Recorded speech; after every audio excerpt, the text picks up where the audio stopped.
बिळाशीच्या उठावाची जोपासना करणार साई तेजस्विनी देशमुख. भारताच्या दक्षिणेकडील स्वातंत्र्य लढ्यात बिळाशीचा उठाव प्रेरणादायी ठरला असून त्याची यापुढील काळात जोपासना करणार असल्याचं साई तेजस्विनी देशमुख यांनी प्रतिपादन केले. 18 जुलै 1930 रोजी बिळाशी जंगल सत्याग्रह आणि 5 सप्टेंबर 1930 रोजी बिळाशी बंड हे भारताच्या दक्षिणेकडील स्वातंत्र्य लढ्यातील महत्त्वपूर्ण संघर्ष आहेत. या लढ्याची ब्रिटिश पार्लमेंट देखील चर्चा झाली होती.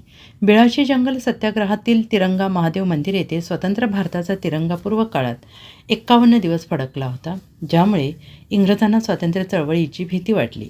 या ठिकाणी आज सर्व स्वातंत्र्य सैनिकांना श्रद्धांजली वाहण्यासाठी स्वातंत्र्य दौड आयोजित करण्यात आली. यावेळी बिळाशी ते कोकरूडपर्यंत विधान परिषदेचे माजी सभापती कैलासवासी शिवाजीराव देशमुख यांच्या स्मृतीतर्फे स्वातंत्र्य दौड आयोजित करण्यात आली.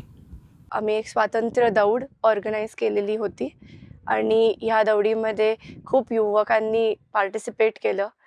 ह्याचा हेतू हाच होता की आम्हाला जे 82मध्ये आमचे सगळे क्रांतीवीर हुतात्मे ह्या सर्वांना आम्हाला एक श्रद्धांजली व्हायची होती.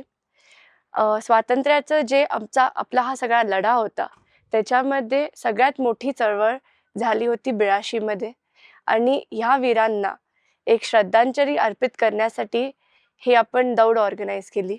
दुसरं म्हणायला गेलं तर आपले जे हे आजकालची माझी पिढी आहे, आम्ही सगळे जे युवक आहोत, काही त्यांच्यामधले व्यसनाधीन आहेत आणि म्हणूनच मला एक अवेअरनेस म्हणून एक जागृती करण्यासाठी फिटनेसचं जागृती करण्यासाठी आपण ही दौड परत एक ऑर्गनाईज केलेली होती आणि त्याच्या थ्रू मला हेच मेसेज आणि एक संदेश सगळ्या युवकांना पोचवायचा आहे की एक fit body is a fit mind. म्हणून प्लीज एक पॅशन म्हणून फिटनेस परस्यू करा तुम्ही. जय हिंद, जय Maharashtra. Bureau report, SBN Marathi, Sangli.